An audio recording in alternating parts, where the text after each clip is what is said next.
ఈ నూతన సంవత్సరంలో ఎలాంటి వారు కావాలని కోరుకుంటున్నాడు? లేవి కాండం 11:45.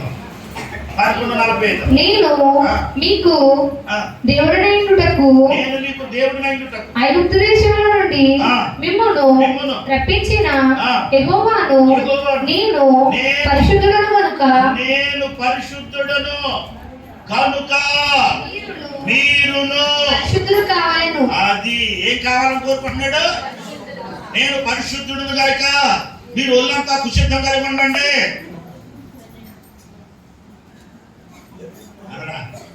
దేవునికి స్తోత్రం కలుగుతుంది. నేను పరిశుద్ధుడును గనుక మీరు కూడా పరిశుద్ధులు కావాలని కోరుకుంటున్నాడు. మనమందరూ ఏం కావాలని కోరుకుంటున్నాడు? మనకి ఈ నూతన సంవత్సరంలో దేవునికి ఎలా కావాలని కోరుకుంటున్నాడు? మనం పరిశుద్ధులుగా కావాలని కోరుకుంటున్నాడు. అలా పరిశుద్ధులు కావటానికి ప్రయత్నించేద్దాం. దేవుని స్తోత్రం చెప్పండి. ఏమన్నాను? ప్రయత్నించేద్దాం. అలా అవడానికి ప్రయత్నించేద్దాం. దేవునికి స్తోత్రం కలుగును గాక. గట్టిగా చెప్పండి. నేను పరిశుద్ధుడు కనుక మీరు పరిశుద్ధులు కావాలని కోరుకుంటున్నాను అన్నాడు ఆయన. అలా పరిశుద్ధులు కావాలని కోరుకుందాం. మొదటి మాట. రెండో మాట యోహాను సువార్త 4:23. 4:23 యోహాను సువార్త.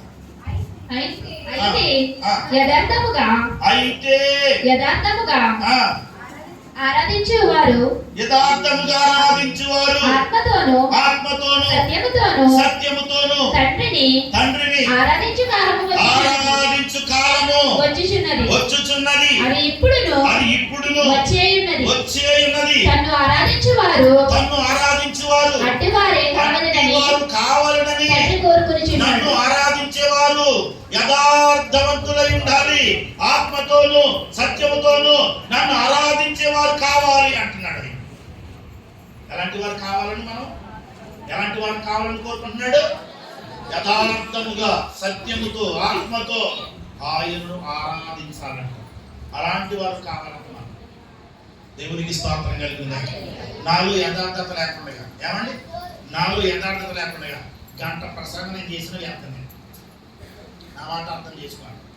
నాలో యథార్థత లేకుండా గంట ప్రసంగం నేను చేసిన వ్యర్థమే. ఎందుకంటే యథార్థత లేని నా బోధ మీకు దీవెనకరంగా ఉండదు. నాలో యథార్థత లేకుండా గంట ప్రార్థన చేశాను అనుకోండి, వ్యర్థమే. ఆ ప్రార్థన దేవుడు ఎండం. యథార్థత లేని వాడి ప్రార్థన దేవుడు ఎండం. నా మాట బాగా అర్థం చేసుకోండి. యథార్థత లేకుండా అద్భుతంగా పాడిన అనుకోండి, నా పాట దేవుడికి మహిమ తీసుకొని రాదు. ఏమి లేకుండా అందుకంటాడు నన్ను ఆరాధించేవారు యథార్థముగా అన్నాడు కదా. ఎలాగా? మనలో ఏముండాలి? ఉందా యథార్థత? ఉందా మనలో? ఆలోచిద్దాం ఒకసారి ప్రియమైనటువంటి వాళ్ళ. ఒకళ్ళు 2024 సంవత్సరంలో యథార్థత లేని భక్తి చేశామేమో, యథార్థత లేనిటువంటి విశ్వాసం కలిగి ఉన్నామేమో, యథార్థత లేని ప్రార్థనా జీవితాన్ని కలిగి ఉన్నామేమో. కానీ ఈ 2025 సంవత్సరంలో యథార్థమైనటువంటి భక్తి జీవితాన్ని కలిగి యథార్థమైనటువంటి ఆత్మతో సత్యముతో ప్రభువును ఆరాధించేటువంటి వారిగా మనం కావాలని ప్రభువు కోరుకుంటున్నాడు. దేవునికి స్తోత్రం కలుగును గాక. యథార్థముగా ఆరాధించే వారు కావాలని ప్రభువు. ఎఫెసీ పత్రిక 3:19 ఒక మాట ఉంటుంది. మనమందరం కూడా దేవుని సన్నిధిలో దేవుని ప్రేమ